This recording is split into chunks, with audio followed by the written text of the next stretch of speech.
Hello and welcome to Acupuncture Professional. My name's Catherine Berry and I'm here with Dr. Yair Maimon. And look, my first question for you, Dr. Maimon, is what got you interested in Chinese medicine in the first place? Where did your journey start? I can say as a lot of people, and a lot of time, especially when I speak to a large audience or to people who practice Chinese medicine, I always have the same feeling, and it resonates with everybody that somehow Chinese medicine chooses you and you don't choose it. So it's a kind of, I think, a dual thing. You don't kind of chose to be Chinese medical practitioner. Suddenly it appears in your life and you follow this path. So in this respect, but I can see what made me to go on this path. And and I must say, I never had regrets. I started on Chinese medical career quite early on in life without any prior knowledge. At this point in time in Israel, there was no one practicing Chinese medicine, so I had nobody even to refer to or to relate to or to ask what it is. But I just felt that's what I need to do in my life, and since that moment, never had any question about it. But I must say there was two things that were occupying me, and they're still the same two things. So I think they put me on the path of Chinese medicine, and it's still something I'm mostly kind of interested in, inspired by, moved by. And these two questions are: one is what we are here for. I mean, as humans, we feel this strange I don't know what to say. We feel this strange feeling that we're coming from a timeless place into a timed place. This is for me this whole issue of Jing and Shen, and being so interested in understanding deeper the working of the Shen in the body, the working of the Jing. And that pushed me on a very long path of very long journey of inquiring more knowledge and information and reading more classical text and going all around the world and studying. I'm 30 years or more a student of Chinese medicine, and I was lucky with very good teachers. And so I think this first question that what we are here for is still something that is deeply moving me. And I feel the deeper I go in Chinese medicine, and especially the more I see patients, and the more I look deeply into understanding and resolving clinical situation, the more I feel I'm closer to the place where I can feel better at peace with it. I can't say even fully understand. I have much more understanding. Sometimes I have a really deep inspiration and understanding of what goes on in human life. But as I said, this was really the first question. And the second one is really the root of suffering. I mean, it's something that especially with my family background, has been bothering me from early age to understand why there is suffering, why human inflict suffering on other humans, why we inflict suffering on ourselves, why we are not at peace with ourselves. It seems that other animals and creatures, they kind of comfortable. They do what they do. A fish is a fish, a dog is a dog. Somehow humans, we always want to be something else, or we never feel comfortable with who we are, or we want to change in one way or another. And on the other hand, there is a lot of suffering that we are inflicting upon ourselves, upon others, upon nature. And on one hand, it seems very unfair, and on the other hand, it seems that it also has a reason. And to me, as my life quest is really to alleviate the suffering, to find a way how I can be involved in actively in easing suffering. So I think these two kind of main motives are still the same. They didn't change, and I think they have an endless depth. So the Indeed. closer I get to them, I think the more authentic I am. And that's maybe what I can share, some of Indeed. the authenticity, because you start from a very, I think, wide and unease quests and unknown, not knowing where to turn, and always feeling at less, always feeling, you'll never find out any deep answer. Um, And I think as times goes on, you become more authentic with the question and becomes more clear with some glimpse of deep answers. And I think that certainly, some practitioners have expressed to me their concerns around reaching a place of losing confidence in what they're doing and, feeling, perhaps in a dark place in their profession. And have you ever been in a place where you doubted what was going on or you couldn't make sense and perhaps had to navigate your way through that period in your professional life? Every day. That's really enlightening. Yeah. I don't think it is, actually just now I gave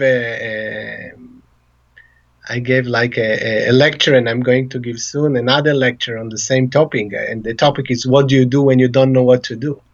And I've interviewed many practitioners who have been practicing at least 20 years or more to ask them what they do in this situation, wherein they feel it can be on an individual case, when you treat somebody or when you are involved in, sorry, I'll just have to put on. When you are involved in the clinic, in treating people, and you don't know what to do, and it can go larger. What do you do when you don't know what to do? I think it's something we face on a daily life. The question is much more complex. The answer, sorry, the question is simple, but the answer is much more complex. And I can give one glimpse to it later. I don't think it's to do with this talk, because I actually give practical answers. What do we do? Because apparently a lot of masters along the history of Chinese medicine had developed different solutions to situation where either you want to address something very large, you're not clear with the specifics, or you just do something which you think will set something into motion, or a healing motion. Healing is always to do with some kind of movement. So to set up a movement, a healing movement, is very much to do with a set of points. So I won't go into the practical side. I'll give you one glimpse into what you do when you don't know what to do, and I took it actually from the hint is actually from psychology, from nonverbal communication. I think it was Bion who said you put up a beam of darkness, and a beam of darkness actually means you set up space. In order to something of deep importance of healing to emerge, if we follow the Chinese medical tradition, we always go up the ladder, which means we start with unity, we start with Shen, and the more we go down to in the numbers of 3, heaven, man, earth, or 5, the 5 elements, the Wu Shen, the 5 wheels, the more we go to the Jing later, the more we go into individual plane.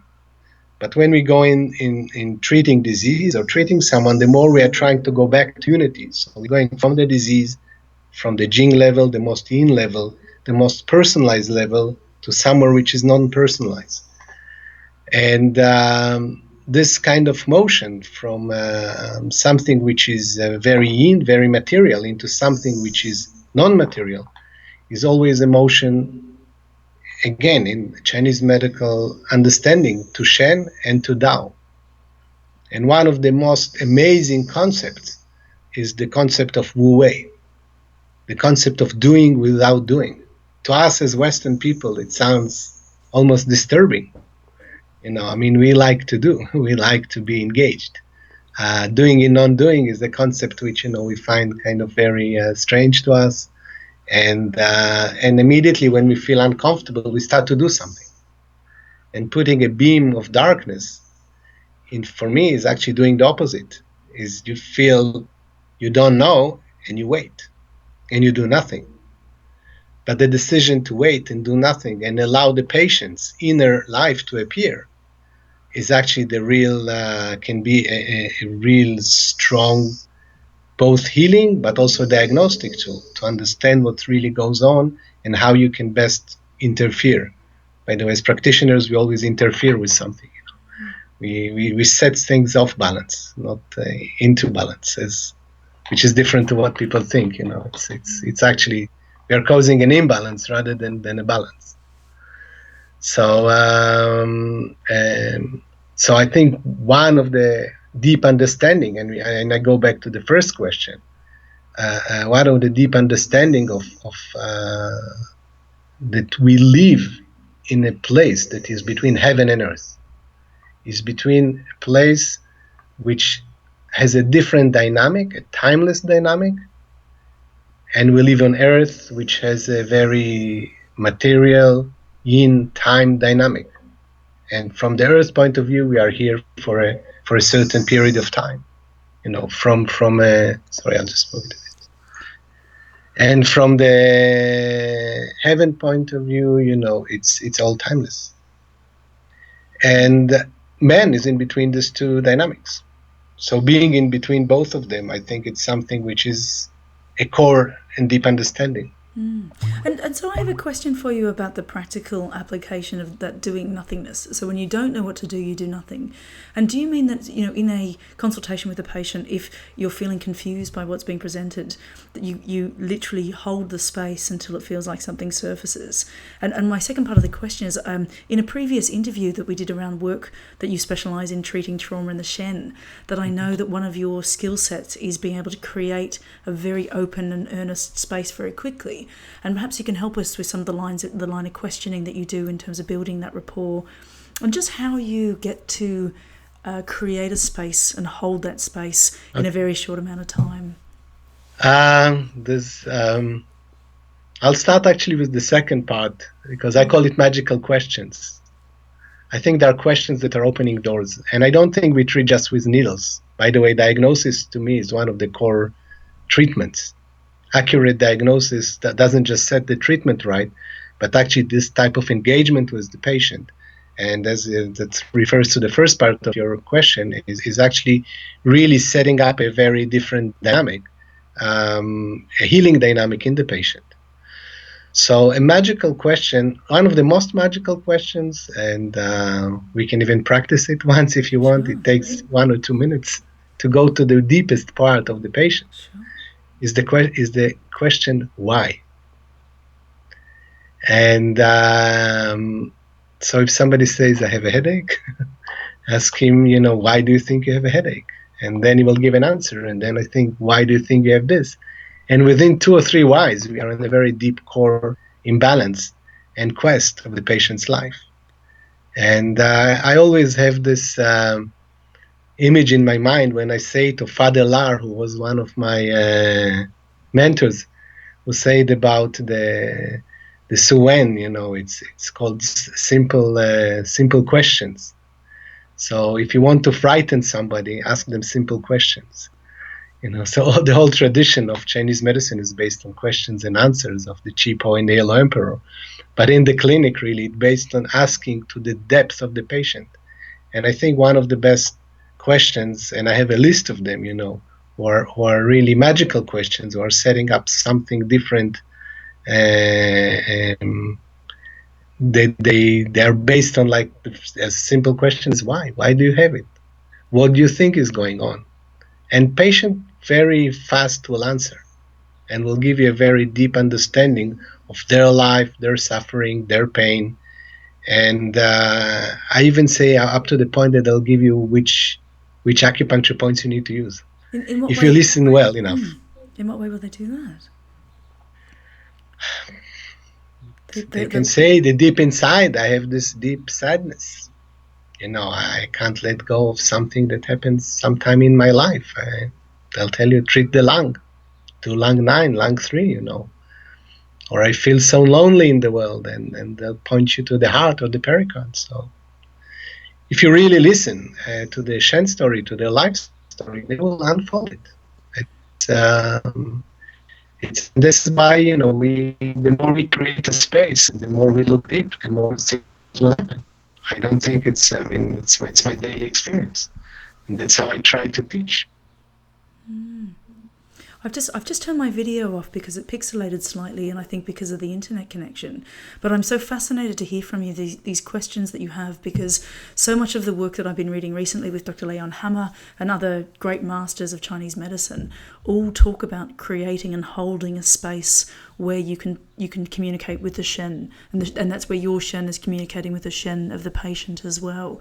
And it seems that that's something obviously throughout your over 30 years of experience that you've refined that skill. But what advice would you have for other practitioners that are trying to learn how to harness that and how to be comfortable with themselves in creating that space?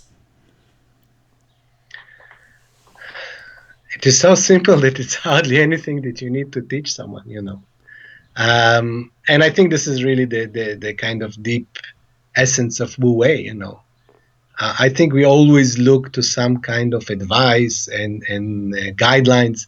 And actually, in this space, there's none. I can give a lot of advice and guidance later, how can you treat it and what do you do when you feel really lost. But for creating a space and for looking deeply into the patient's spirit, I think the guidelines is really have no guidelines. But on the other hand, be very sincere in your own quest, in your own clinical quest, because I think whatever we do in our life, in our especially professionalized life, does reflect eventually when we meet the patient. So the more we are clear with what we are looking at the patient, the more they reveal it. By the way, there's been even numerous research that are showing that patient will tell doctors different things according to what he allows them. So if they'll go to the orthopedic doctor, they'll talk about their pain. If they'll talk to the GP for the same problem, they'll say a bit more. And if they'll go to someone like they think can listen or hear more, they will tell him more. So there's been quite a lot of research of the patient will reveal different things according to the space which is created for them. And I think in Chinese medicine, we are very lucky because people have no expectation. They don't come to the psychologist. They don't come to their professional medical doctor. So whatever we allow, whatever we create, immediately will happen. One of my favorite lectures, actually, and this maybe helps it, is 1 minute diagnosis. It talks about that 50 to 80% of the diagnosis is done actually in the first minute. When we look at a patient, like if I look at a patient and I see sadness, I immediately go there. My interest is immediately focused on that, and the patient will open up in this place. Of course, if my interest was his back pain, he will talk about his back pain. So I think the more your interest is into the Shen of the patients and into unity, things will happen. And as far as guidelines, I think the only guideline maybe is just to try to be authentic at that point. So that's the only thing. Don't try to hide to be different than who you are. So I hope that it answers your question. It does. I it's interesting though too, as you've identified that you've developed these skills. What's your advice for people? It's obviously when you're involved in very deep communication with a patient that they can reveal a lot of information. What strategies do you have in place to debrief or supervision, or how do you then go back to your ordinary life if you've been exposed to a say somebody's I know that's your specialty, somebody's trauma. Yeah, I do a lot of trauma treatments. Well, I'll answer the first thing. I think that everybody who's doing Chinese medicine has the skills, because otherwise he wouldn't choose Chinese medicine, or as I said, Chinese medicine wouldn't choose him. It's like a painting, if you don't have the skill for painting, you won't find yourself painting. So I think we all have our natural skills to look deeper and understand deeper. And so it's really allowing them. And the main word that comes also in my lecture about what you do when you don't know what to do is the word trust, And I think maybe the difference between someone who begins and someone who practices more is that you trust that you don't know and it's okay. And you trust that you did your best. It doesn't mean to be lazy, but I think your amount of trust in healing, in your abilities is growing, and therefore you feel more at ease, and that's why I say more authentic and more allowing the patient to reveal their inner self. As far as going to my daily life, I think there's this great phenomena that after a day of practice, I usually feel more refreshed than when I started, and almost all the time, all these years. And I think when you're engaged in something which you're really inspired by, it doesn't kind of, in a sense, rub on you, even the traumas, the difficult parts of the patient. I'm just there to be there for them. I don't take it personally. And I treat a lot of cancer patients. My special part is cancer and cancer research. That's actually where I do my very deep kind of appreciation of Chinese medicine, even on molecular level, especially the herbal medicine. So nobody can accuse me to be too spiritual, so to speak. I do a lot of very down-to-earth laboratory work, and still the same ideas with the same set of belief and understanding. Or it's not a belief; I call it the science of Chinese medicine. I follow the same rules. So I feel that.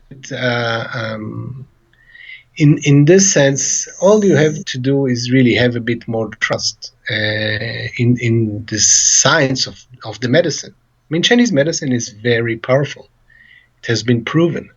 Again, totally the other side, what I teach is the evidence base of Chinese medicine, and especially in oncology. There is a lot of scientific proof, sometimes that people in the profession even are not aware of. So it's a powerful science of medicine. Luckily, it has its depth, endless depth to understand human life and to treat to the depth of human life, both to treat the pain, traumas, but also to create healing in a very unusual way, or encourage or stimulate healing in a very unusual way. On the other hand, it can treat very physical condition that or can be exposed easily to evidence-based medicine, can be easily exposed to any testing and study. So I think this wealth of medicine is, to me, I feel so lucky that I can do both. I can treat Shen and traumas, but on the other hand, I go to the hospital where I have now a setup of research facilities, where I have from lab facilities to clinical facilities. And I feel comfortable in both worlds because they're both Chinese medicine. I think this is where we started. I think Chinese medicine can touch heaven and can touch earth, and therefore understand human, which is in between. In the science of Chinese medicine, we are on the level of 3, and this should be always in our awareness. I think that's maybe the kind of, to conclude the answer. I think when you sit in the clinic and you have this awareness in your mind, in yourself, then things will start to reveal themselves also in the patient. And personally, I never encountered that, if you do it in the correct way, you're just there for them fully. And when our treatment finishes, we go home just feeling at home with ourselves, not necessarily being touched, or with the patients, going home with the patient's pain. And so to you, just picking up on the word you just said, doing it in the correct way is doing that with authenticity, doing that with an open heart, doing that with the confidence that you're backed by a whole body of research that supports what you're doing. And what's your final message for practitioners who, watching today, this resonates and that are ready to perhaps go to that next level, to start asking those, a door opening, I think you said the magic questions to open doors. How would you advise somebody to go to that next stage? I have to think about it. I think eventually my message will go down to trust yourself, trust your abilities. Do hard work, do the best you can, but eventually trust that what you do is effective. I find that one of the weaknesses, especially when I teach people and try to help people, as you were saying, to go up a level, it creates more trust in Chinese medicine. It's a very effective medicine, and because we live in the Western world and Western medicine is so dominant and so powerful in many different ways. Uh, a lot of practitioners, and I think also because of education, we are exposed to Chinese medicine bits by bits. Our education a lot of times starts with some lacking education, and you have to fulfill it with your own merits, and I think that's why the work you are doing to expose people to more and more knowledge and more inspiration is so important. The same as conferences and other teaching, because I think there is some lack in the beginning, and therefore people feel a bit lack of confidence. So I think trust the medicine, trust yourself, and I'm sure your results will grow all the time with all the years. I mean, we are on the path of one of the best healing methods. We are on the path of one of the best scientists, scientific understanding of how life are, and I think it's a daily inspiration. Indeed, and I think what I would love for our audience to do today is also recognise that you're not alone. I think that's one of the biggest deficits of working in private practice, and as you say, to have all these powerful experiences, but then when you do it in isolation, that's when you can perhaps doubt some of the magic that goes on with Chinese medicine. What's your, you mentioned going to conferences and things. What's your connectivity, and how's that helped you in your professional life? Connectivity, you mean as network? Yeah, network to other practitioners. I know you speak of the masters that you studied with, and do you have other colleagues that you debrief with and get together and share cases, or how do you connect with the profession as a whole? Well, I'm very lucky in this respect. In my practice, we are almost 20 practitioners. I have a small medical center here in Israel, so on a daily basis, there is a lot of interaction. And as I say, luckily I travel a lot and I speak a lot in different conferences, so I interact with a lot of speakers who became my friends worldwide. So my exposure, I'm very thankful. I think that's the second, maybe, if I want to add up with another note, is I think we should be very thankful and thankful for being involved in such in healings, and especially in Chinese medicine. And I think the more you meet people of kind, the more you read and expose to information, the more it helps you grow and know more. Indeed, that's a wonderful note to end on. We've touched on trusting yourself, trusting the medicine, and the final one being gratitude. So thank you so much, Dr. Yair Maimon, for joining us today and for sharing your insights and your experience. Well, thank you, Kath, for doing all this work for everybody. Thanks a lot.